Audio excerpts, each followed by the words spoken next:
Gente, vamos lá, boa noite. Eu sou Fernanda Delgado, professora pesquisadora da FGV Energia. Obrigada por todos aqui. Essa é mais uma aula complementar do MBA em Gestão de Óleo e Gás. Eu tenho um enorme prazer, a satisfação de apresentar para vocês o Olavo Bentes, que muito gentilmente cedeu o tempo dele de vir falar para a gente hoje sobre contrato de concessão e contrato de partilha. A gente está aí avançando em 3/4 do MBA. É lógico que esse momento não se encerra apenas para os alunos do MBA, ele é estendido para os meus alunos da Marinha, os alunos da UFRJ também, e a convidados, claro, mas o objetivo é complementar a formação desses alunos do MBA da Fundação da FGV Energia. Olavo, em primeiro lugar, muito obrigado pelo seu tempo, pela sua gentileza, no meu nome, no nome do diretor da FGV Energia, Carlos Quintela, é uma gentileza e muito obrigada pelo seu tempo. A ideia é que o Olavo fale para a gente sobre contratos de partilha e contratos de concessão, para que a gente forme o nosso conhecimento a respeito dessa discussão que está tendo agora e que a gente viu há um mês atrás várias majors, os CEOs de todas as majors aqui nesse fórum da FGV Energia falando que queriam, que seria muito importante que dentro da discussão do arcabouço regulatório brasileiro houvesse o fim do contrato de partilha.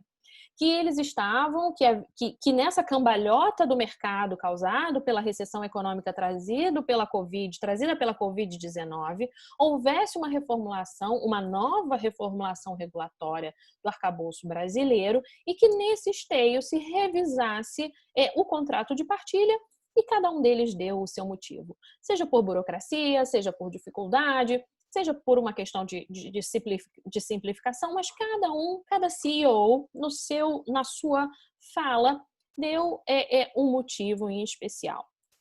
Sem advogar pelo sim ou pelo não, nós estamos aqui para criar conhecimentos, disseminar informação e gerar esse arcabouço de conhecimento, e por isso eu pedi ao Olavo que trouxesse para a gente as explicações sobre os contratos, o de partilha e o de concessão. É lógico que existem outros contratos de exploração no mundo, contrato de cessão, o próprio contrato da cessão onerosa que existe no Brasil, ou contratos de serviço, mas esse não é o objeto do nosso dia de hoje. Eu quero apresentar, então, o Olavo, porque o currículo dele é muito legal, eu quero contar para vocês. O Olavo é geólogo, formado pela Universidade de Brasília. A gente teve o Jason Carneiro, que deu aula para vocês há pouco tempo, o Jason também era geólogo, e no início do curso o Frederico Miranda, que também deu aula de geologia para vocês.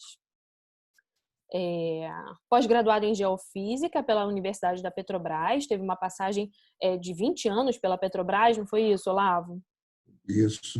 Graduado em Direito também pela Universidade Federal do Rio Grande do Norte e especialista em Direito do Petróleo.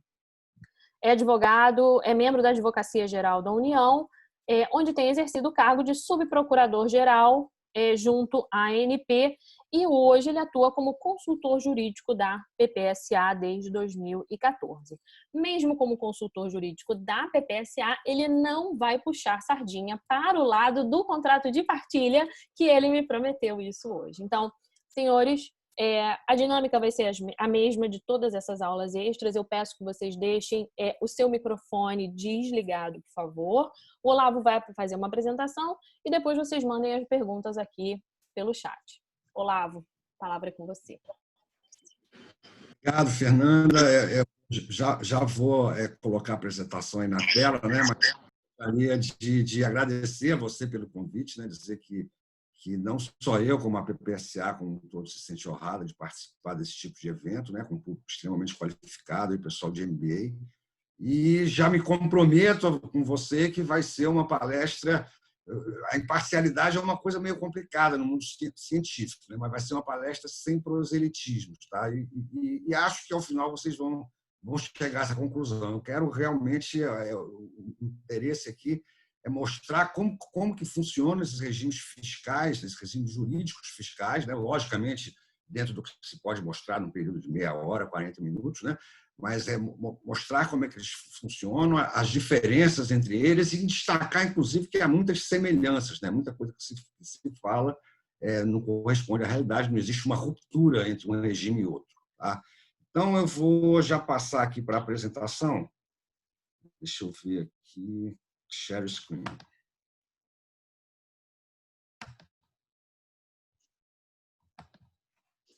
Vocês, por favor, me avisem quando... Isso, bota só em tela cheia, Olavo.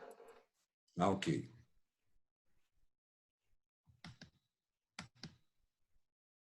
Ótimo. Manda abraço. Já avançou, mas avançou para a primeira tela, tá? Então a gente pode começar daí, ali atrás era só o título, ok? Então vamos lá, os tópicos que a gente vai abordar aqui nesse tempo que a gente vai ficar junto. Deixa eu botar aqui também o meu cronômetro aqui para o conceito de regimes jurídicos fiscais, a origem desses regimes, que é bastante interessante, o que são as concessões arcaicas, quando o primeiro regime jurídico fiscal que se espalhou no mundo, né, no mundo produtor de petróleo, as reações às concessões arcaicas, o que a gente tem hoje de regimes fiscais de EIP, apenas mostrando quais que são eles, como a Fernanda já até antecipou alguns, né, mas focando no regime de concessão e no regime de partilha de produção.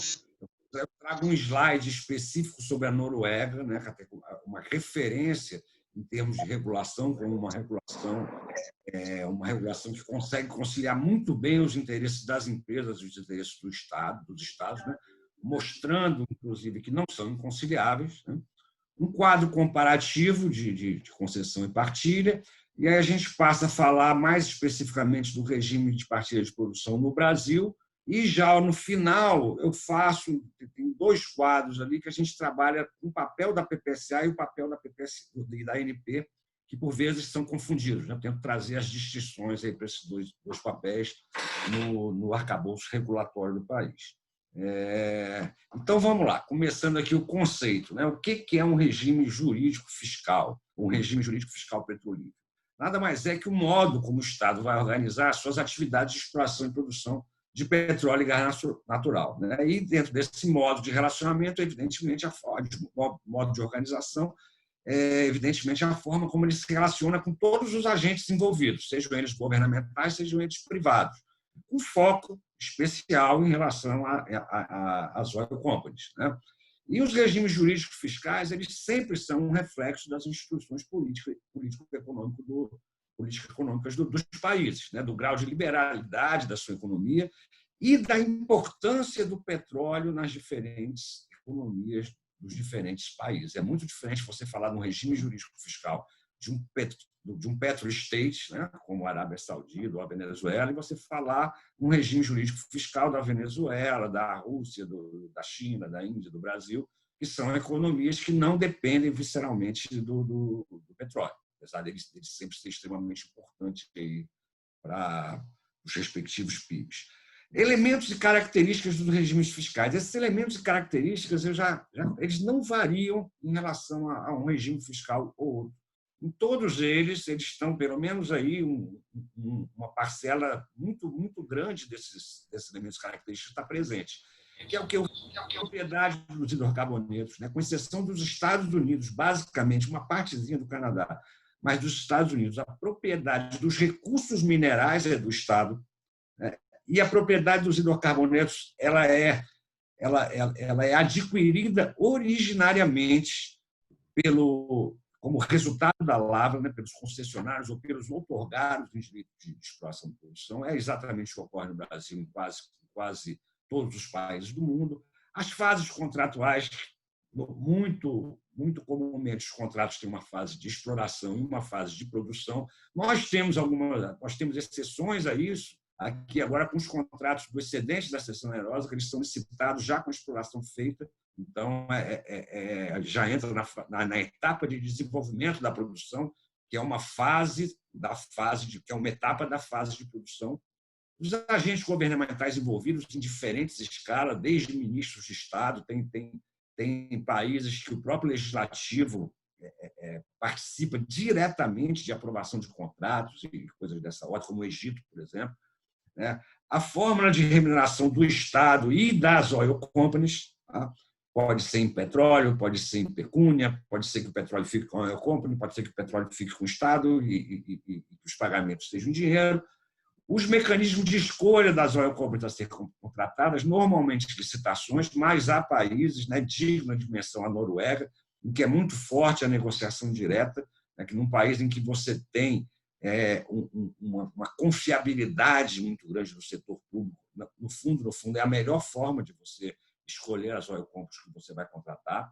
O regime de propriedade das instalações que a oil company utiliza, né, que na maioria dos países do mundo isso está muito em voga também por conta da resolução ANP agora 8, enfim, não importa o número, uma resolução recente aí que está tratando de descondicionamento e desativação de instalações. Solução de controvérsias, que praticamente no mundo inteiro se usa, arbitragem internacional, controle de produção, controle de comercialização, transferência de tecnologia e conteúdo local, unificação. São todos elementos e características dos regimes fiscais que, independentemente do regime fiscal que se usa, eles vão estar presentes nos contratos de exploração e produção. A origem, né? A origem. Essa foto aí é extremamente divulgada, todo mundo que trabalha na indústria do petróleo conhece, né? É o Edwin Drake, né? O Coronel Drake, pertinho lá do seu posto de descobridor em Titusville, na Pensilvânia, em 1859, né? Que é tido, né? Na verdade, não foi o primeiro poço de petróleo perfurado que teve êxito aí na produção, mas ele é tido como o marco inicial da indústria moderna do petróleo. Agora, o que eu trago aqui, que espero que seja novidade, é que o poço do Drake ele deu origem a um contrato que a gente olha aí, deve ser um contrato de meia lauda, né? Aí ele está praticamente todo transcrito. Tá? E esse contrato ele já trazia lá, né, em 1859, ele já trazia elementos que estão presentes nos contratos até hoje. A diferença é que, usualmente, a gente faz esses contratos por 150, 200 páginas e eles colocaram em meia lauda. Evidentemente que não tem a complexidade dos contratos que tem hoje, né? Mas eu acho bastante interessante esses poucos parágrafos aí, a capacidade de síntese e de abrangência que esse contrato tem. E para a gente não ficar traduzindo aqui do inglês para o português, esse próximo slide aqui eu trago as características principais desses contratos. Então, uma já que aponta a exclusividade, quer dizer, lembrando, vou fazer só uma ressalva, vou voltar um pouquinho, lembrando que nos Estados Unidos, né, quando eu falei de propriedade dos recursos minerais, diferentemente de praticamente todos os estados do mundo, né, na exploração onshore nos Estados Unidos, o dono da superfície, o dono da propriedade, ele tem a propriedade também dos recursos minerais de superfície. De forma que, quando esses leasing agreements americanos são feitos com o particular e as empresas de petróleo.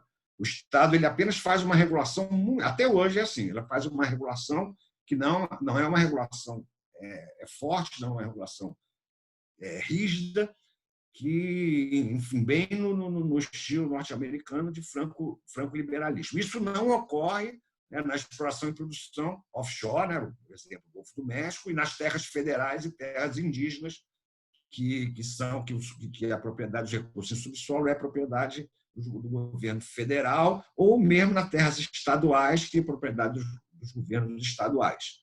Tá? Então, de qualquer maneira, ele já apregoava lá naquela época a exclusividade de direitos de exploração e produção. Então, quando entra uma companhia, faz o contrato, ela tem direitos de exploração exclusivos. O royalty é bastante interessante, que eles estipulam um royalty de 1/8 da produção.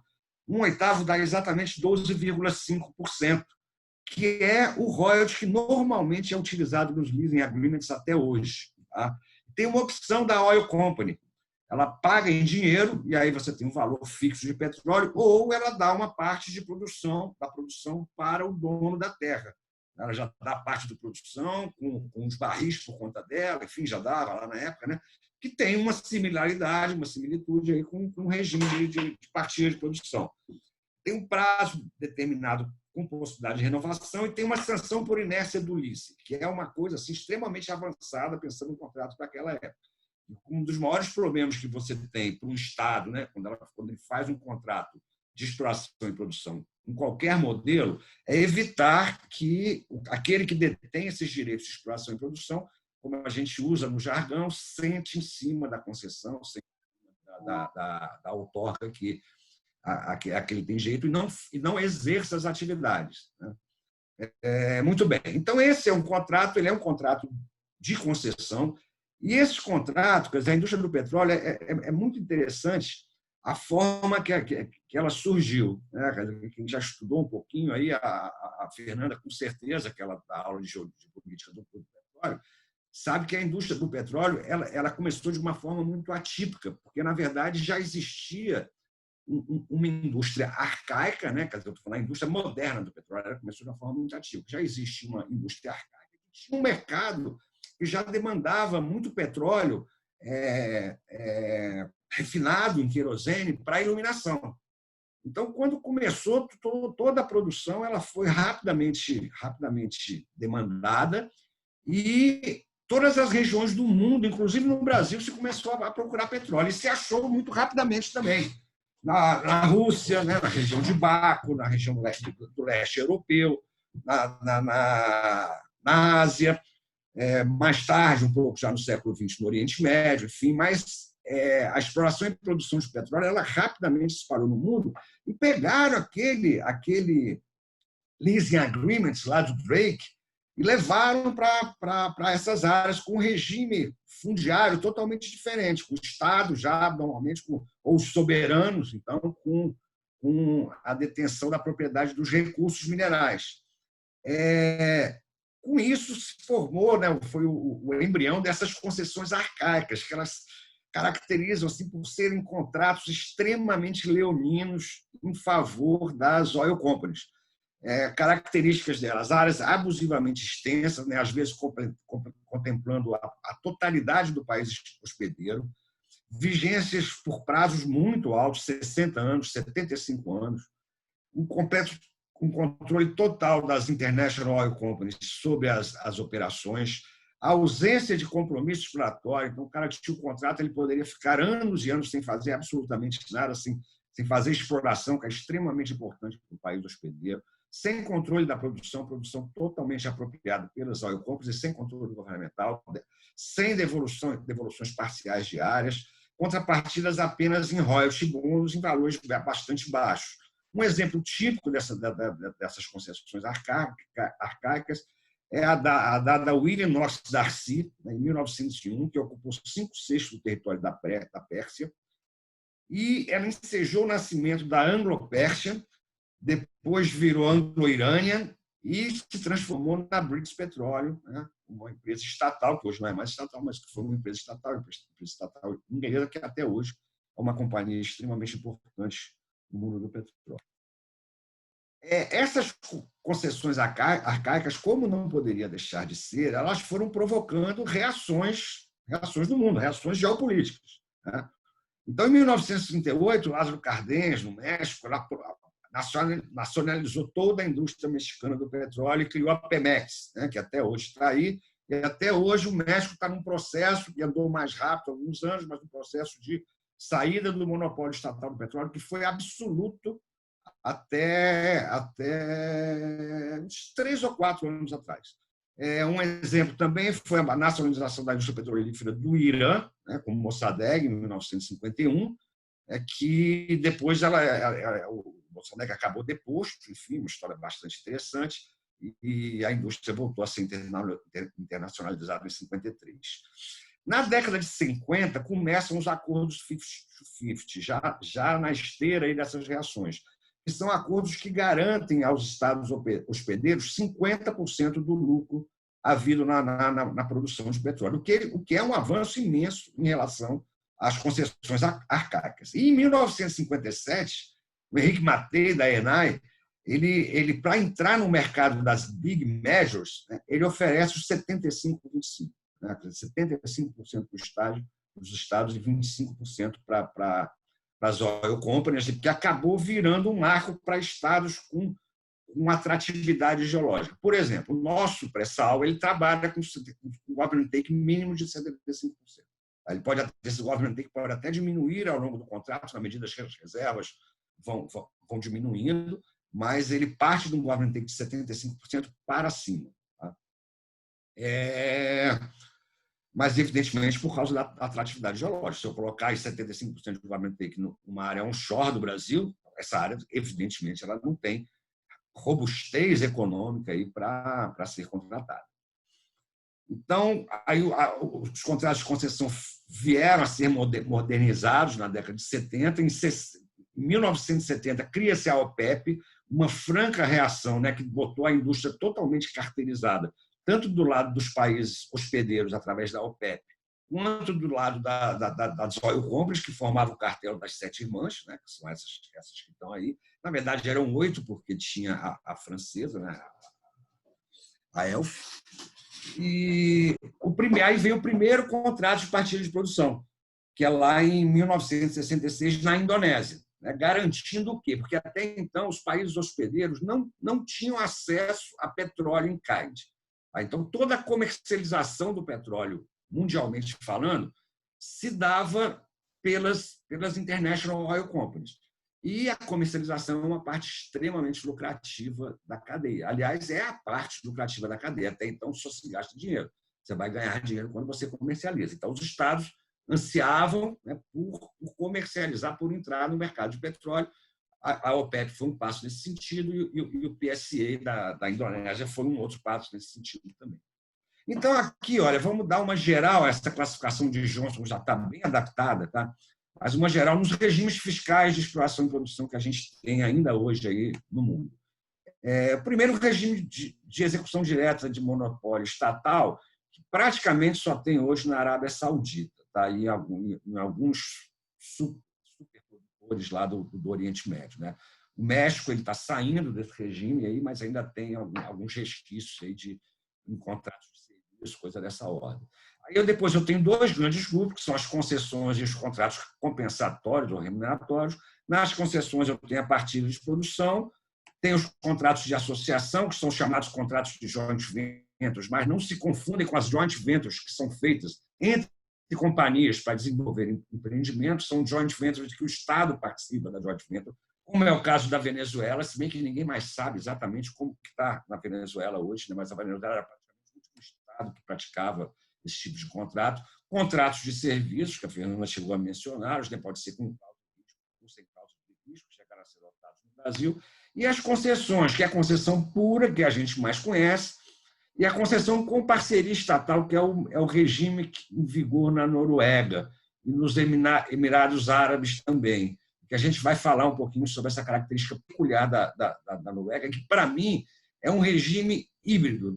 Ele não é nem concessão, nem partilha de produção. Ele tem características de um e características de outro, e a ausência de características de um e a ausência de características de outro. Então, concessão e partilha de produção é o que nos interessa daqui para frente, né? Então, vamos começar aqui pelas características da concessão. E, logicamente, agora nós vamos falar das concessões modernas, não mais. Então, elas continuam assegurando direitos exclusivos de AIP. Se você bota mais de uma companhia para trabalhar numa mesma área, você vai ter problema, com toda certeza, em produção concorrencial, enfim, problemas aí que podem levar à má gestão do reservatório, vamos chamar assim. Então, asseguram direitos exclusivos de AIP, mas com áreas bem mais restritas, prazos de vigências menores, compromisso exploratório mínimo, que é extremamente importante, como eu já tinha destacado, devoluções periódicas e parciais de área, royalties maiores, bônus diversos, como bônus de assinatura, bônus de descoberta, bônus de produção, enfim, bônus de renovação. Você tem uma série de bônus aí no mundo afora. E no regime fiscal de concessão, as oil companies elas assumem os riscos e custos do empreendimento. Em contrapartida, elas se tornam proprietárias originárias dos hidrocarbonetos eventualmente produzidos e podem deles dispor a seu critério e talante, logicamente submetido a alguns critérios de segurança nacional que nenhum país afasta dos seus contratos, inclusive os contratos de concessão brasileira têm. A apropriação originária da propriedade é aquilo que eu mencionei rapidamente, que o Estado detém a propriedade dos recursos, né? E a lavra ela é adquirida originalmente, o resultado da lavra é adquirido originalmente pelo outorgado. Contrapartida ao Estado hospedeiro no regime de concessão são tributos e participações especiais. Não à toa ele é conhecido, como está lá no título, ali, como tax and royalties, o regime de tax and royalties. O Estado não participa da execução de atividades operacionais, ele trabalha na regulação e fiscalização. Funciona muito bem a concessão. Tá? O Estado não ofere receita na comercialização do petróleo e do gás natural. E a gente tem os mais variados exemplos aí, o offshore dos Estados Unidos, Canadá, Rússia, Brasil, Argentina, Colômbia, México, países que adotam o regime de concessão. O regime de concessão ele foi muito importante no Brasil, ele foi instaurado aí com a emenda constitucional número 5 de 95, né, e a lei número 9478 de 1997, conhecida até hoje como Lei do Petróleo, e ele foi responsável pela abertura do upstream, do setor de petróleo e gás, né, com essa variedade de empresas que a gente tem trabalhando hoje, e um incremento, enfim, muito forte na nossa reserva. Eu tenho para mim, inclusive, uma melhoria muito forte, muito notável na gestão da Petrobras, né, na forma que a Petrobras se apresenta no mercado. Eu acho que foi extremamente benéfico, extremamente útil para o nosso país. Partilha de produção. Agora, entrando em partilha de produção. Também são direitos exclusivos de AIP outorgados à Oil Companies, que assumem os riscos e os custos do empreendimento. Também se tornam proprietárias originárias de uma parcela, só que agora aqui de uma parcela dos hidrocarbonetos produzidos. E podem dispor desses hidrocarbonetos ao seu critério e talante da mesma forma. Tá? Mas, ao contrário do regime de concessão, o Estado participa da atividade de exploração e produção. Ele não só regula e fiscaliza, como ele participa da atividade de exploração e produção. Normalmente representada por uma National Oil Company ou uma agência. Né? Em Angola, por exemplo, é a Sonangol, a National Oil Company, que participa dos contratos de partilha de produção, representando, vamos dizer, o Estado angolano. Aqui no Brasil optou-se por fazer uma estatal própria, a PPSA, a Pré-Sal Petróleo S.A., porque a posição da Petrobras, mesmo nos contratos de partilha, ela é de National Oil Company mesmo, ela não é da representante dos interesses da União, ela representa os interesses de seus acionistas, entre os quais, evidentemente, a União.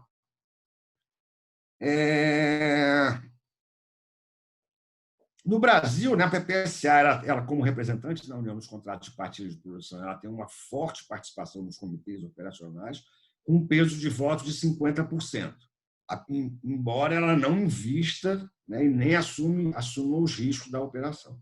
A contrapartida do Estado hospedeiro também ocorre pela tributação e participações governamentais, mas tipicamente na aquisição originária também de uma parcela dos hidrocarbonetos produzidos. Então, uma parte da produção fica com o Estado.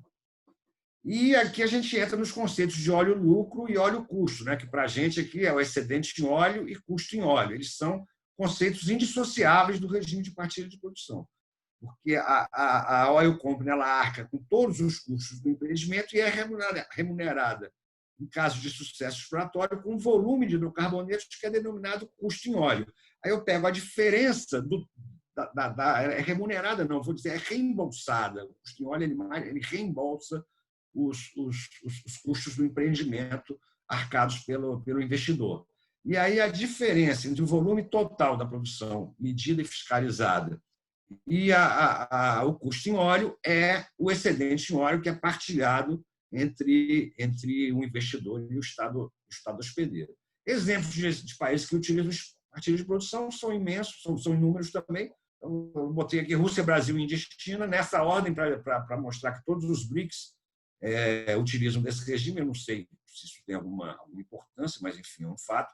Indonésia, Nigéria, Angola e Cazaquistão. O quadro comparativo. Tá? Aqui, para mim, são realmente as diferenças que importam no regime de partilha de produção. E aí eu vou dizer a vocês que tem uma série de mitos também que aparecem. Certo?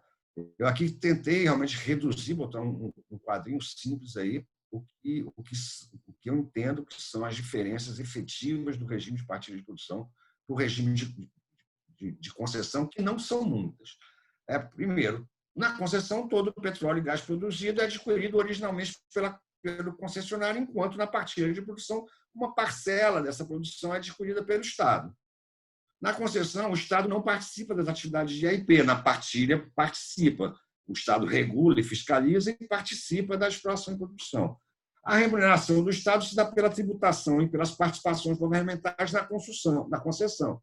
Enquanto na partilha, além disso, você tem a comercialização de petróleo. A concessão ela tem um menor custo de governança, a partilha tem um maior custo de governança, justamente porque ela precisa de uma estrutura estatal para participar dos conselhos, para participar dos comitês operacionais. Agora, o custo dessa estrutura é que tem que ser cotejado com a vantagem que você pode perceber na comercialização. No fundo, um regime de partilha de produção ele vai se mostrar melhor ou pior para o Estado na medida em que o Estado consiga comercializar bem o seu petróleo e, com essa comercialização, ele pague os custos de governança, que não são altos. Os custos de governança, por exemplo, hoje da PPSA, são na faixa de 1/3 da perfuração de um poço no pré-sal. A gente já perfurou aí números, nós temos 17 contratos de partilha de produção. Os custos de governança anuais são na faixa de 1/3 do valor de um poço. E, enfim, a forma como a PPSA vier a comercializar o petróleo da União é que vai dizer, no final das contas, se foi ou não uma boa opção legislativa você passar para o regime de exploração e produção. E um ponto final, antes de eu fazer o meu comentário final sobre esse slide, é que no quadro da concessão, o Estado não assume risco de qualquer natureza. Todo o risco é do concessionário. Na partilha de produção, o Estado não assume riscos de exploração e produção, mas ele tem o risco da comercialização. Tanto o risco de ter um insucesso econômico, né? E esse realmente é um risco, se comercializar mal, você vai ter prejuízo, como qualquer outra empresa, e também os riscos no sentido da responsabilidade jurídica, né? São riscos que a gente tenta mitigar nos contratos, mas que eles existem. Mas aqui eu queria chamar a atenção, assim, apenas relatando um fato. Quando você pega, vocês se imaginem aí vocês como uma empresa de petróleo. Como Estado, eu olho aqui para os dois regimes, eu vou falar, olha, eu vou ver, a concessão me satisfaz plenamente. Eu particularmente, acho que a gente não precisaria ter inserido um regime próprio para o pré-sal. Tá? Achava na época e continuo achando hoje, mas foi uma opção político-legislativa. O problema é agora você querer trazer essa situação, voltar ela para a situação anterior, trazer desses contratos de partilha de produção, tornar os contratos de concessão novamente, como eu vi recentemente no debate se defender isso. Aí eu acho simplesmente estaria se trazendo ainda mais complexidade para alguma coisa que já é complexa. Mas, enfim, entendo que não havia necessidade, mas foi uma opção legislativa. Agora, quando você olha do ponto de vista estatal, você pode falar, olha, se eu tiver atratividade geológica suficiente, eu vou num regime de partilha de produção, porque eu quero participar das operações, não para ficar me metendo por nada, mas porque eu participar das operações significa eu conhecer mais a minha geologia, que é uma riqueza enorme do Estado. Tanto que os dados e informações geológicas, está lá no artigo 22 da Lei 9478 de 1997, os dados e informações geológicos, eles fazem parte, o acervo desses dados fazem parte dos recursos petrolíferos nacionais. Eles são todos estatais, eles são administrados pela ANP, porque é uma riqueza enorme o conhecimento que você tem da sua geologia. Ora, o regime de concessão, se você, mesmo tendo uma National Oil Company forte, tendo uma agência forte como a gente tem, nem todas as informações elas chegam na agência, né? Então, eu estou apenas dizendo, então, se eu tenho atratividade, robustez geológica, me parece que pode ser uma boa opção eu ir para o regime de partilha de produção. Pode ser. Mas pode ser também uma boa opção eu ficar na concessão mesmo e falar, eu vou ficar aqui tranquilo, fazendo minha regulação e fiscalização e aproveitando, enfim, mordendo parte, evidentemente, da apropriação monetária que as empresas estão fazendo, a apropriação econômica das empresas. Perfeito. Agora, se coloquem, meus amigos, no ponto de vista de uma empresa. Se você vai analisar concessão e partilha de produção, o que você prefere? Trabalhar com a concessão, né, que você tenha, evidentemente, a fiscalização e a regulação do órgão regulador, ou trabalhar em partilha de produção, que, além disso, você vai ter o Estado lá no seu comitê operacional participando das suas operações. Ora, por melhor que seja essa participação do Estado, e a PPSA pretende ser, ela é construída para isso, para ser uma empresa de excelência, para participar muito bem, a gente participa muito bem dos comitês operacionais, por melhor que seja essa participação, nunca vai ser interessante para as empresas. E elas estão certas nisso. Então, Fernanda, qualquer CEO que vier falar sobre regime de partilha ou regime de conselho, ele vai falar, olha, vamos para o regime de partilha. É lógico, porque ele sempre é melhor. Esse exemplo que eu estou dando aqui, eu estou partindo do pressuposto que as condições fiscais seriam as mesmas, tanto que concessão e partilha. Sempre, se o CEO falar, não, eu prefiro o regime de partilha de produção, ele deve procurar outra atividade para fazer. O CEO de International Oil Company, ele não deve ser. Para o Estado, eu acho que os dois regimes cabe ao Estado avaliar qual seria o melhor regime a ser, o melhor regime fiscal a ser. Agora, a Noruega é um caso muito interessante, onde eu queria chegar para a gente fechar esse tópico. É um caso extremamente interessante, porque a Noruega ela é, como eu falei lá no começo, o regime jurídico fiscal dela é concessão com participação estatal. Mas vamos analisar as características do regime da Noruega para a gente ver quão interessante é isso. Primeiro, o Estado participa das atividades de IP através de uma empresa estatal também, que não é a Statoil atual Equinor, é a Petoro, a empresa 100% estatal, que seria para a gente aqui uma empresa pública. E ele participa das atividades de IP através da Petoro, mas, ao contrário da PPCA, ele assume custos e riscos do empreendimento na proporção da sua participação. Os royalties na Noruega foram abolidos desde 2002.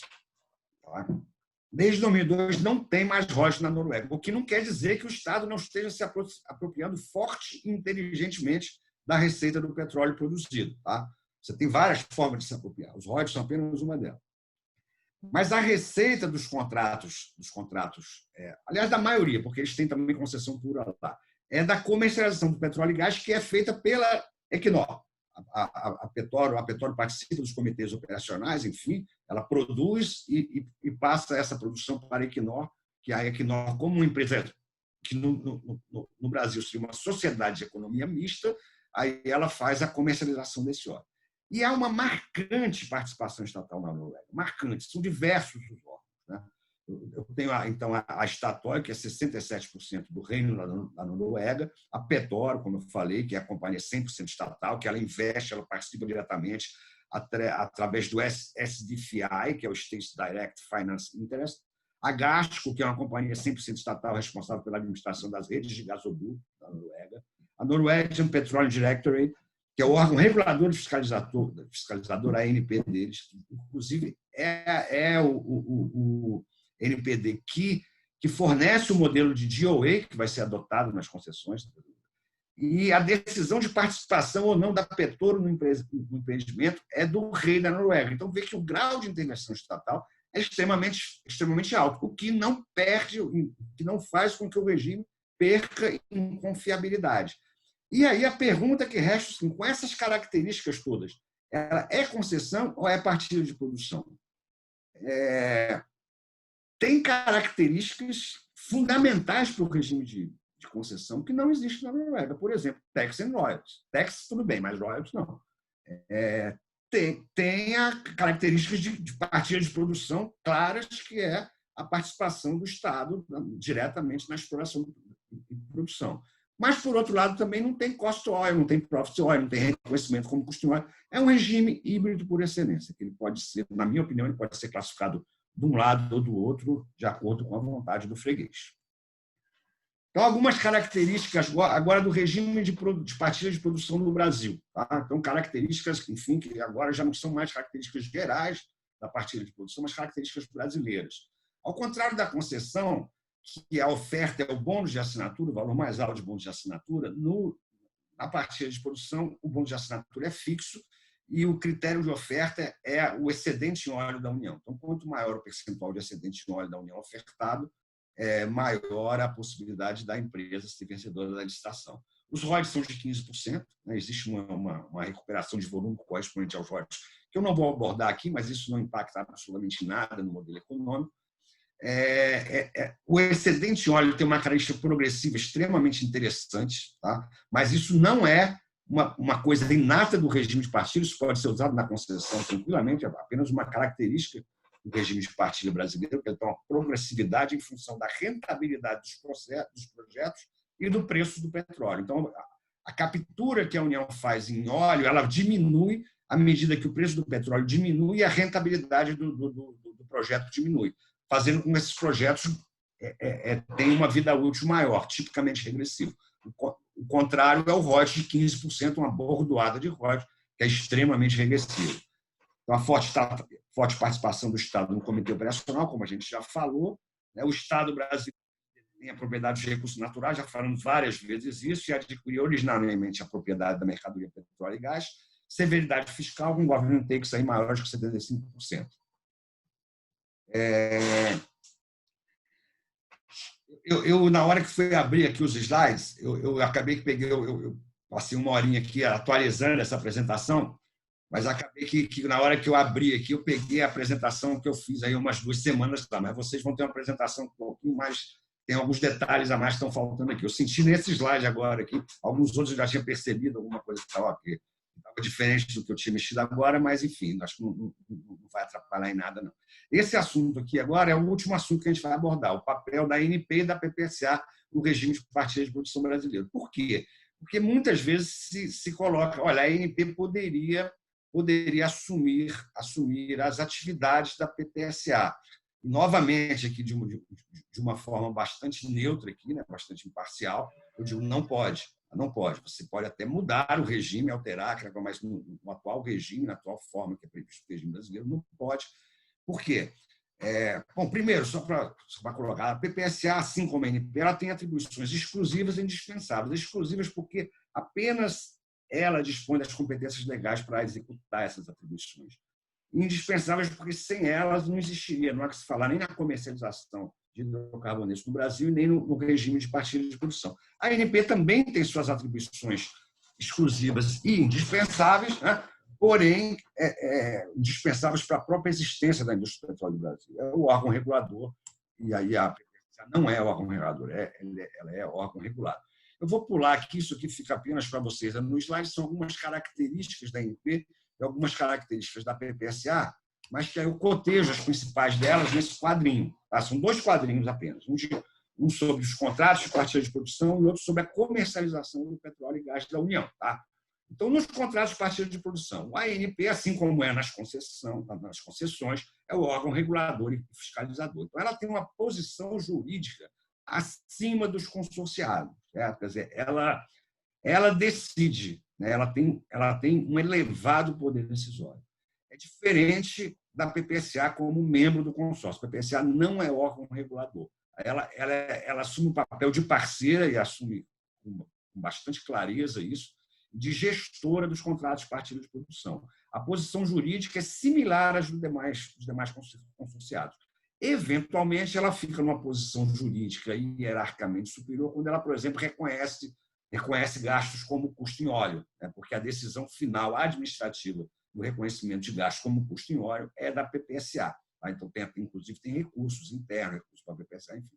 Mas, no geral, ela está situada no mesmo patamar de órgão regulado do que as demais empresas de petróleo.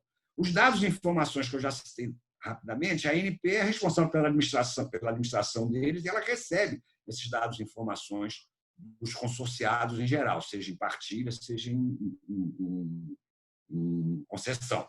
Agora, a PPSA, como membro do Comitê Operacional, ela recebe todos os documentos, não só os dados e informações necessários ao exercício do poder geral de gestão. Então, uma empresa como a PPSA, participando de toda a exploração e produção do pré-sal, ela adquire um conhecimento que tem um valor que é bastante alto. A ANP é a instância final de aprovação dos planos de exploração, plano de avaliação, plano de desenvolvimento, plano de produção, tá? Enquanto a PPSA ela não aprova, ela aprova apenas no âmbito do Comitê Operacional dos Consórcios, mas ela participa da própria elaboração desses documentos, coisa que a ANP, como órgão regulador, não poderia fazer. A ANP não tem acesso ao JOA, é o Joint Operating Agreement, né? É um documento privado, né? que estipula as relações entre os consorciados, em qualquer regime, tanto concessão quanto partilha. A ANP não tem acesso às JOAs, a PPSA não só tem, como é parte desses documentos, em vários documentos complementares, como o DOA, o regimento interno do Comitê Operacional, Accounting Procedures, Lifting Agreements, etc. etc. Declaração de comercialidade, a PPSA, a ANP não aprova, ela aprova apenas o relatório final de avaliação de descoberta e a PPSA, eventualmente, até efetua a declaração de comercialidade. São possibilidades muito raras, mas pode acontecer. E, enfim, a ANP tem poder de polícia, ela aplica multa. Se ela não cumprir o conteúdo local, por exemplo, a ANP multa. A gente não tem poder de polícia, a gente não multa. Tá? A gente exige o cumprimento de conteúdo local, por exemplo. Para finalizar, na comercialização de petróleo e gás natural, essas diferenças elas são mais chamativas ainda. A autarquia, a natureza jurídica da ANP é de autarquia, então ela não executa atividade econômica. A PPSA é empresa pública não dependente, ela executa atividade econômica sem problema nenhum.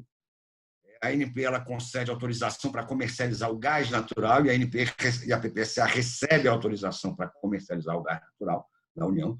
A ANP concede autorização para exportar e a ANP e a PPSA recebe autorização para exportar. A natureza jurídica da ANP impede a assunção de riscos, enquanto a PPSA assume os riscos balizados pela política de comercialização, que é uma política de previsão legal, que é elaborada pelo Conselho Nacional de Política Energética. Aqui algumas referências bibliográficas aqui da apresentação e, no final, muito obrigado aí pela atenção de vocês. Olavo, imagina, a gente que agradece essa super aula. Obrigada. Isso que eu ia te pedir, só para descompartilhar a tela. Estou tentando aí. Eu vou começar perguntando o seguinte: você meio que já falou, mas eu quero perguntar.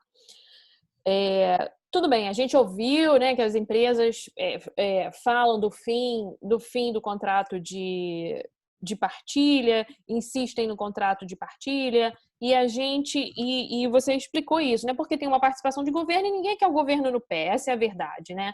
Já tem a ANP regulando, você tem o MME, a gente já tem governo em todas as instâncias e esse é o papel do governo, né? O governo está aqui para primar pela santidade dos contratos, o governo está aqui para organizar que isso tudo aconteça e o governo também existe para defender a sociedade, né?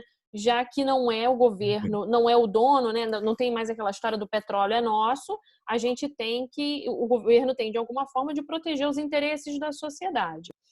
Agora, essas empresas também, elas operam em outras geografias, né?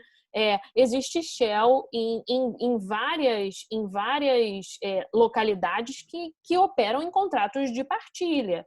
Eu sempre comento isso, né? Por que agora o contrato de partilha é um empecilho para que se mantenham os investimentos no Brasil? Né? Não é bem um empecilho, mas seria bom que de uma hora para outra o contrato de partilha passou a ser visto como um vilão. Eu concordo com você que mudar e desmudar não é uma palavra, né? Eu tô inventando. Mas mudar e desmudar não é bom porque você deixa esse espectro de insegurança regulatória, insegurança jurídica não é interessante. Mas se em outras localidades onde elas têm os seus portfólios, elas operam com um contrato de partilha, por que aqui virou um problema?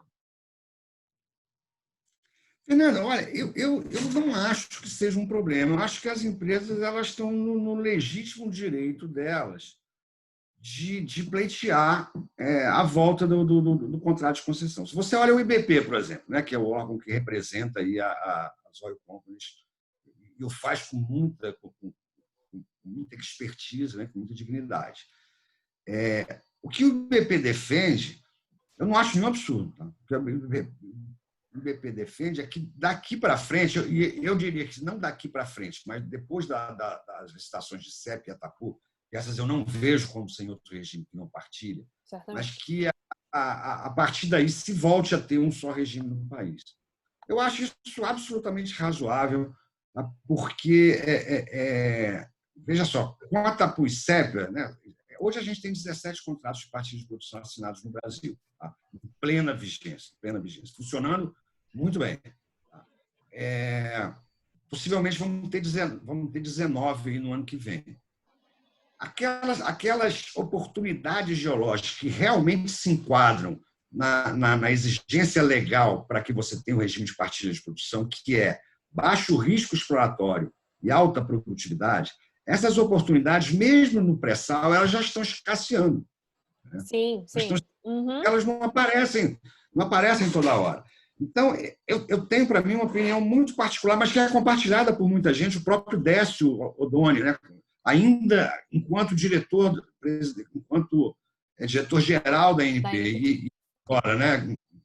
Enfim, cumprindo a quarentena dele, já expressou isso várias vezes, que não tem mais prospectos com uma atratividade geológica robusta o suficiente para aguentar o regime de partilha de produção. Não só a severidade fiscal dele, tá? Que aí é uma característica do nosso, não é geral, de partilha de produção, característica do nosso, mas não só a severidade fiscal dele, como também essa participação estatal muito maior do que a regulação e a fiscalização. Então, até aí eu vou bem.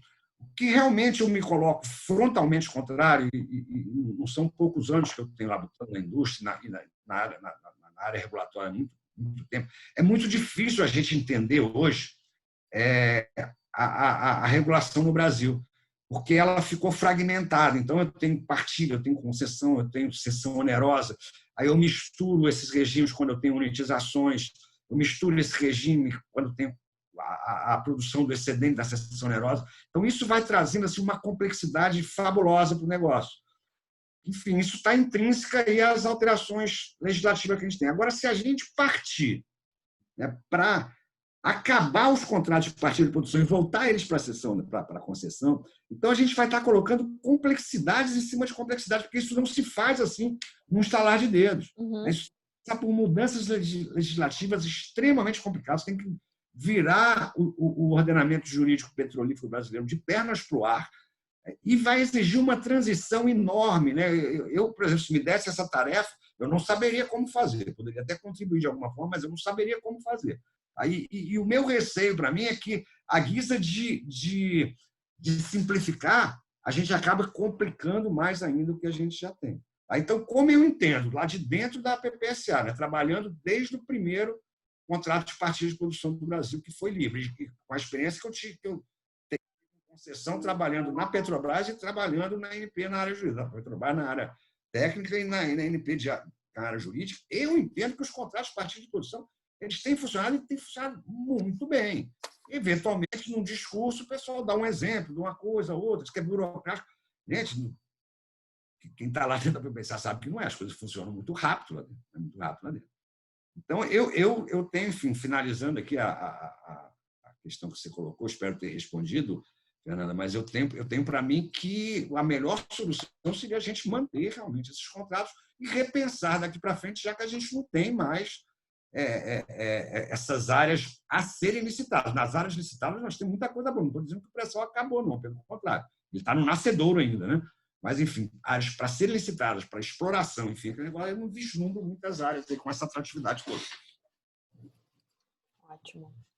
Tem várias perguntas aqui no chat. Eu vou começar pela pergunta do Bruno Rocha. O Bruno pergunta o seguinte, Olavo, qual a motivação para incluir a PPSA nos comitês operacionais? Não haveria outro modo do Estado garantir o controle do óleo custo?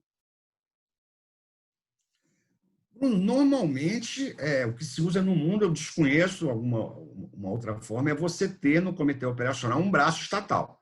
Seja ele a National Oil Company, que eu acho que é o pior modelo, o modelo de Angola, por exemplo, enfim. Acho que você tem a própria National Oil. Mas é que aí a Angola não tem a PPSA, né? Não tem a figura... Ela não tem a PPSA dela. Não tem a PPSA dela. A Nigéria fazia isso também com a Sonatrach, agora ela criou um órgão específico, ela criou uma PPSA, vamos dizer assim, né? Você pode ter a própria agência reguladora entrando lá dentro, mas a gente cai naqueles problemas que eu tentei passar aí nos casos, né? Ou você tem ou você procura ter uma empresa pública, que é o caso da PPSA, que ela foi concebida para ser uma empresa enxuta. Isso está na lei, está na exposição de motivos que levou à aprovação da lei, e está no estatuto da PPSA, inclusive com limites de pessoal, com uma série de ações para que ela sempre seja uma empresa enxuta, como ela é hoje. Olha, hoje a gente administra e gere esses 17 contratos de partilha, mais tantas unitizações aí, tem quase 20 unitizações que a gente participa de um estágio ou outro, e faz a comercialização do petróleo natural da União. Nós somos 58 pessoas em cargos de livre provimento e mais os 4 diretores. Enfim, então ela é realmente uma empresa enxuta. E foi criada para ter 200 funcionários, né? Eu lembro que quando a PPSA... Até 150 concursados. Concursados, é. Até 150. Tem uma pergunta do Sérgio Roberto, também é um aluno do MBA, mas eu acho que você meio que já respondeu. Que ele pergunta o seguinte: para manter a competitividade do Brasil na transição de investimentos e projetos na indústria, qual o melhor tipo de contrato? Então, você meio que já respondeu. A manutenção do que a gente tem, né, e esse modelo híbrido brasileiro, meio que o não mexer, né? o não fraturar ainda mais esse movimento, eu acho que seria o ideal, né? na sua opinião. Como eu vejo, Fernanda, mas vou só dar uma sublinhada, e não existe, né, a priori um modelo melhor ou um modelo pior para determinado país. Você vai ter que ver isso de acordo com a realidade de cada país. Torno a repetir, a concessão funcionou e funciona muito bem no Brasil. Eu acho que ela poderia tranquilamente ter sido o regime escolhido para atuar no pré-sal. Não foi a opção legislativa, a opção, enfim, soberania popular. Na época foi o regime de partilha de produção. E ele está funcionando, e hoje eu acho que ele tem essa vantagem para a gente, né, numa área tão nobre aí, do ponto de vista geológico como o pré-sal, tem essa vantagem da gente ter um braço do Estado entendendo o que está acontecendo no pré-sal. Já que a Petrobras ela trabalha hoje muito bem como uma oil company, né? Enfim, ela procura satisfazer os interesses dos seus acionistas, entre eles o governo. Mas dos acionistas. É uma natureza bem diferente. E esse regime híbrido que a gente tem não é nenhuma anomalia, né? Tem outros países que funcionam assim, né? Tem uma aluna minha da UDESC que está presente aqui, a Bruna Parisotto, e a gente faz posts no LinkedIn exatamente sobre explicações de coisas simples do mercado. E a gente está nessa semana explicando exatamente isso, bid rounds no mundo e tipos de contrato, né? E que a gente está explicando exatamente hoje, o post que a gente vai lançar é exatamente isso. Quais são os contratos, que tipos de contratos existem no mundo, né? E os modelos híbridos. O Brasil tem um modelo híbrido, a Rússia tem um modelo híbrido, e cada país acomoda o modelo que melhor fica, né? Isso, a Thaisa Monteiro, também uma aluna do MBA, está perguntando: como membro do consórcio, a PPSA é regulada e fiscalizada também pela ANP? Sim. Sim. Ela é regulada, ela deve, vamos dizer, ela deve satisfação à ANP de todos os atos que ela faz lá dentro do consórcio. Tem algumas questões que a ANP não entra, né? Assim, que são atribuições legais de competência da PPSA, como, por exemplo, reconhecimento como custo em óleo. A ANP não entra, ela não, o poder fiscalizador dela não alcança isso. Então, a gente faz o reconhecimento como custo em óleo e a gente responde diretamente aos órgãos do controle. Ela não tem nem como, né? A ANP não tem nem dado para isso. É muito complicado. Olha, a gente faz isso em relação ao operador, aí vai lá, reconhece, vai, audita, aí a ANP nos auditar, para depois o TCU auditar a ANP, enfim, então aí, nesse aspecto aí, mas nos demais, eu arriscaria dizer que nos demais todos nós somos exatamente uma empresa regulada como qualquer outra. Ótimo. O Valdir Porto pergunta o seguinte: eu li que o governo está cogitando privatizar a PPSA. Como ficaria o regime de partilha nesse caso? Essa é a pergunta que eu esperava. Se alguém não fizesse, eu ia fazer. Imagina, Fernanda. Essa é a pergunta que eu... Veja só, a gente, na PPSA, não sabe, realmente não sabe o que se quer dizer por privatizar a PPSA, tá? Mas cogita. Logicamente, a gente não interfere em política pública, a gente não participa da formação da política pública. a gente executa a política pública. Então, seja lá o que for que o governo entender por bem fazer em termos de política pública, nós vamos tentar executar com competência, com afinco. Tá? Mas, enfim, eu posso cogitar o que se pretende. Tá? A PPSA, a empresa estatal, ela não tem ativos. Os ativos que ela tem são ativos básicos. Aí, basicamente, os grandes ativos que a gente tem são softwares especializados, né, para a gente poder fazer toda essa avaliação de planos de desenvolvimento, de planos de exploração, enfim, para a gente poder acompanhar par e passo o que as empresas, o que as oil companies estão fazendo. Não adianta eu botar uma empresa lá e colocar um pessoal sem experiência e capacitação e sem recurso tecnológico. Você tem que ter os mesmos recursos tecnológicos da empresa. Esses são os ativos da PPCA, além dos recursos humanos. Né? Mas veio uma valoração sensacional, né? Pois é, aí eu deixo para julgarem. Né? Enfim, esses são os ativos da PPSA.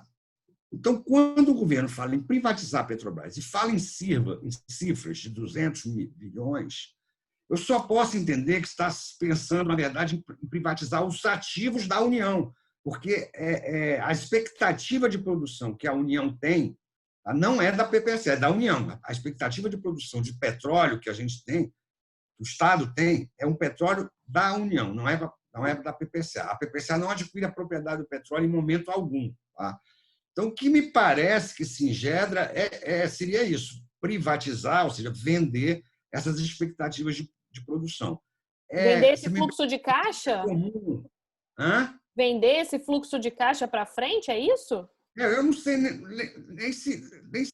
saberia te dizer ao certo se é um fluxo de caixa. Acho que é mais vender a reserva mesmo, tá? Eu só vejo isso que eu quis dizer, isso que eu quis dizer. Depois que ele vai. Então, veja só, aí você me perguntar, Valdir, se isso é comum, isso ocorre no mundo, desconheço, nunca vi. Nunca vi. Isso, para mim, assim, é uma coisa similar a um Estado brasileiro, um Estado da federação nossa, vender os seus royalties, que não pode fazer, tá? Você pode até dar em garantia. Garantia para empréstimo, todos os estados fazem isso com frequência, mas você não pode vender os direitos de royalties, tá? Sensacional. Imagino que é isso. Isso aí teria uma lógica econômica, tá? Mas é o máximo que eu posso cogitar isso. Obrigada, Olavo. A gente está encaminhando para o final, tá? Vou começar a embrulhar para o final aqui. A Érica Vanessa pergunta assim: gostaria de entender melhor essa atribuição de comercialização de petróleo e gás. Como seria essa atuação da PPSA? E seria apenas os insumos provindos do pré-sal, como parcerias de distribuidoras, por exemplo? Ela quer saber mais detalhadamente como é essa venda do óleo fisicamente. Tá, primeiro, venda de óleo, tá? Como a Fernanda falou. Venda de óleo e gás. Tá? Então, é bruto. A gente não trabalha com distribuição, a gente não chega perto do downstream. Tá? A gente vai, no máximo, até o midstream, considerando a cadeia de petróleo com upstream, midstream, downstream. Né? A gente vai, no máximo, até o midstream, então é a comercialização do petróleo bruto. Aí, a PPSA ela tem esse encargo legal, né? Isso está lá no artigo 2º, no caput do artigo 2º da Lei 12.304, que é a atribuição de fazer a gestão da comercialização do petróleo e gás da União. E para ela comercializar, ela tem algumas alternativas. Ela pode comercializar esse petróleo diretamente para os compradores, né, para os consumidores finais, enfim. Consumidores finais não, posso até mesmo comercializar diretamente com uma empresa que vá comercializar com uma refinadora. Ela tem essa possibilidade. Ela tem a possibilidade de contratar diretamente a Petrobras para exercer o papel de agente comercializador, que seria um intermediário aí na negociação entre a PPSA e o óleo da União, e lá o destinatário final desse petróleo, e tem possibilidade de licitar a contratação de um agente comercializador. E, além de tudo, uma quarta possibilidade é fazer leilões de petróleo para as empresas interessadas. Então, hoje a gente tem assim, isso foi diferente, isso foi uma alteração legal que ocorreu em 2018. Até então era só a contratação do agente comercializador, que deixava realmente uma situação teria pouca flexibilidade para comercializar. A gente tem uma gama de alternativas, né, que vai se exercendo de acordo com o volume que está sendo produzido e as oportunidades que se apresentam aí no mercado. Excelente, Olavo. O Alberto Saab, também aluno do MBA, pergunta, ele agradece, dá parabéns pela aula. O que o senhor acha de incluir os gasodutos nos bids de leilões via consórcios para viabilizar a infraestrutura e fomentar a abertura do mercado de gás no Brasil? O que eu acho, enfim, eu acho que gasoduto é um negócio à parte, que ele não deve estar na exploração e produção. Eu acho que é o que está se desenhando, né, na política de governo. Eu não tenho problema em falar, eu sou contra, por exemplo, a criação de uma empresa estatal para trabalhar com gasoduto, eu sou contra haver incentivos fiscais para a construção de gasoduto. Eu acho que sou totalmente favorável à abertura do mercado para que as empresas possam investir no gasoduto. E o desafio é você, mais uma vez, criar condições atrativas, né? Criar condições atrativas para que as empresas tomem a iniciativa de construí-los. É simples assim, se a empresa colocar lá, rodar seu fluxo de caixa, né? Rodar sua análise econômica, entender que tem um negócio lucrativo para fazer, ela vai fazer. Se entender que não tem, a empresa não vai fazer. E a gente fica numa situação hoje que a gente tem uma produção potencial de gás bastante apreciável, né? Mas tem ainda alguma dificuldade de escoar esse gás. E tem que ser transparente, né? O negócio tem que ser colocado na mesa. Aqui tem uma oportunidade, aqui tem dinheiro, entra, não entra. E se não dá, a gente importa o GNL, que tem GNL barato, a beça agora no mercado. Eu acho que tem que fazer conta, né? Sempre que eu falo da abertura do mercado de gás, eu falo isso, tem que fazer conta, gente. Tem que botar na ponta do lápis e ver o que é mais vantajoso para a sociedade agora. Eu vou, então, te endereçar a última pergunta do Wesley, que eu acho que é bem bacana e tem um sentimento, assim, eu sou muito sentimental, os meus alunos me conhecem e eu achei bem bacana. Ele te dá parabéns pela apresentação. Olavo, na apresentação ficou entendido que a comercialização seria um ponto vantajoso para o Estado. Qual o seu sentimento em relação à comercialização do óleo recebido até agora? Há uma real vantagem para o Estado nisso? Essa vantagem se confirmou? Realmente vale a pena para o Estado assumir essa tarefa? E aí eu adiciono, e fazer toda essa movimentação e toda essa estrutura que foi montada, alterar o contrato, criar a PPSA, alterar um contrato, todo esse arcabouço que foi mostrado, que foi feito, né? Isso realmente está valendo a pena para o Estado? Fernanda, só primeiro, assim, tentar deixar o meu raciocínio um pouquinho mais claro, que eu não acho que a comercialização é uma vantagem para o Estado, tá? Eu acho que ela tem um risco. Eu acho que ela é o divisor de águas. Se você comercializa bem no regime de partilha de produção, em que você tem receita via comercialização, você vai ter uma vantagem em relação a outro regime, inclusive ao regime de concessão. E esse comercializar bem tem que ser uma comercialização que ofira recursos suficientes para pagar, evidentemente, o custo de governança do regime de partilha de produção. E de tudo que você fez, né? De tudo que você afundou até agora. Exatamente, né? Exatamente. Agora, aí se você me pede uma avaliação do que foi feito até agora, de como que as coisas estão indo, eu acho que vai muito bem. Eu acho que vai muito bem. A gente está comercializando já hoje aí, na faixa de 50 mil barris por dia. Posso estar um pouco errado nesse número, saiu um boletim nosso recentemente. Estamos ainda aprendendo, apesar de, evidentemente, ter pessoas de larguíssima experiência trabalhando com isso lá dentro. Né? O time de vocês é maravilhoso mesmo. Pois é, e veja só, é interessante que a gente acabou que teve alguns anos, né, esses anos aí esses 6 anos, mais de 6, já quase 7 anos que a PPSA, desde que ela foi criada, desde que ela efetivamente começou a trabalhar, né, talvez a data aí seja 2 de dezembro de 2013, quando foi assinado o primeiro contrato de partilha de produção. Então, houve tempo da gente se preparar, de cometer alguns erros aí na comercialização, enquanto essa comercialização ainda é em volume muito baixo. A expectativa que a gente tem aí para frente é que a PPSA, representando sempre a União, né, ela seja um grande player na comercialização até o final da década de 20. Tá? Pareando aí, tirando a Petrobras, pareando com as demais International Oil Companies aí. Então, eu pessoalmente, eu acredito que, se eu não acreditasse, eu acho que eu nem estaria mais lá. Mas eu acredito que a gente vai lograr êxito nisso aí, vai estar comercializando, trazendo benefícios para a União dessa comercialização. Então, aí, valeu a pena, não valeu a pena? Eu acho que isso aí nós vamos precisar ainda de alguns anos, né, para mostrar se valeu a pena ou não. Eu espero, né, e trabalho muito junto com, mais uma vez aqui, eu faço menção e agradeço aqui a presença do GERC, nosso diretor-presidente, do Osmondo, do Tojal. O Wesley, eu não sei se o Wesley está perguntando aqui, é o que a gente tem o Wesley lá, geólogo de primeira qualidade, não sei se é ele mesmo, mas, enfim, os Não tem o colegas sobrenome dele aqui. participaram, tá? Enfim, Eu sou do NP. Ele é da Oi? NP, ele falou, ele é da NP. NP, tá, eu conheço também, ótimo. Beleza. Mas, enfim, resumindo aqui, é o que a gente está trabalhando para que isso aí realmente ocorra, né? Se a gente vai ter êxito ou não, eu não sei, só posso dizer que a gente se esforça bastante para chegar lá. Tá ótimo.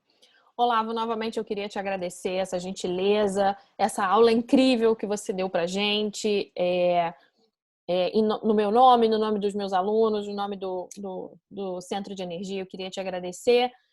E pensando nisso, que a gente está aqui criando um arcabouço crítico, formando pessoas pensantes, né, e que vão sair aí formados para trabalhar no nosso mercado. Eu queria que você fizesse suas considerações finais aí para a gente terminar.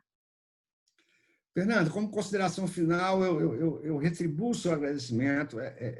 Eu não sou professor, mas eu gosto muito de palestrar, de dar aula, eu me sinto muito à vontade, né? Eu dou aula lá para o pessoal do IBDE, enfim, para uma série de eventos. Eu gosto muito de interagir com as pessoas, né? Eu gostei muito da qualidade das perguntas que os alunos fizeram aí, permitiu que a gente fosse além do que foi apresentado, né?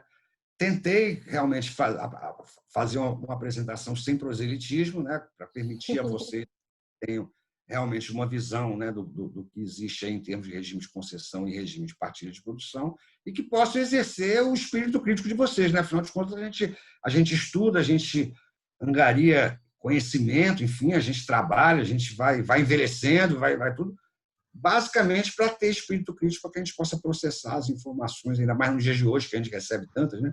Para que a gente possa processar as informações mesmo e ter a nossa convicção aí do que é bom para o nosso país, do que é bom para os nossos semelhantes, do que é bom para a nossa sociedade. Muito obrigado. Imagina, eu que agradeço. Gente, obrigada por vocês terem acompanhado a gente até agora. Mais uma vez, obrigada, boa noite. E para quem tem aula, até amanhã. Obrigada, Olavo, mais uma vez. Eu não consegui agora, depois que eu voltei, eu não consegui mais acessar o chat, que eu queria dar um tchau aqui, pessoal, mas de qualquer maneira, aqui, meu agradecimento aí a todos que estiveram presentes. Tá agradecido, tá todo mundo te ouvindo. Obrigada. Depois eu te mando o vídeo, pode deixar. Tchau, gente. Joia, manda sim, por favor. Obrigada, Olavo. Tchau, obrigada, boa noite. Tchau, boa noite. Obrigada. Boa noite. Obrigado. Tchau, tchau. Tchau. Obrigado, boa noite. Olavo, parabéns, boa noite, hein? Obrigado, gente, valeu. Continuo aprendendo com você. Foi ótimo. Fernanda, então, muito obrigado aí mais uma vez, tá? Nossa, Olavo, foi incrível mesmo. Bem que o Jason e a Magda falaram, foi muito bom. Obrigada, viu? Obrigada mesmo. Aliás, eu tinha que ter feito uma referência para a Magda. Adoro a Magda, tá? É uma pessoa, eu trabalhei alguns anos com ela, mas tenho assim, uma admiração incrível por ela. Para mim, ela ainda chama ela de minha diretora. A gente trabalha junto na FGV Energia. É ótimo trabalhar com ela, assim, é muito legal. Tá, joia. Vejo que o Gerc e o Osmond ainda estão aí. Gerc e Osmond, um abraço para vocês. Obrigado por prestigiar aí mais uma vez. Um abraço, Olá. Parabéns aí pelo evento, parabéns aí, ó, a FGV, tá bom? Parabéns a Fernanda. Obrigada, Eduardo, muito gentil. Tchau. Obrigado a vocês aí, muito bom. Já havia comentado aí com a Fernanda. Parabéns aí pela iniciativa e pela aula do Dr. Olavo. Um beijo. Obrigada. Beijo, tchau. Obrigada. Tchau. Tchau, obrigada. Tchau, gente. Boa noite. Tchau.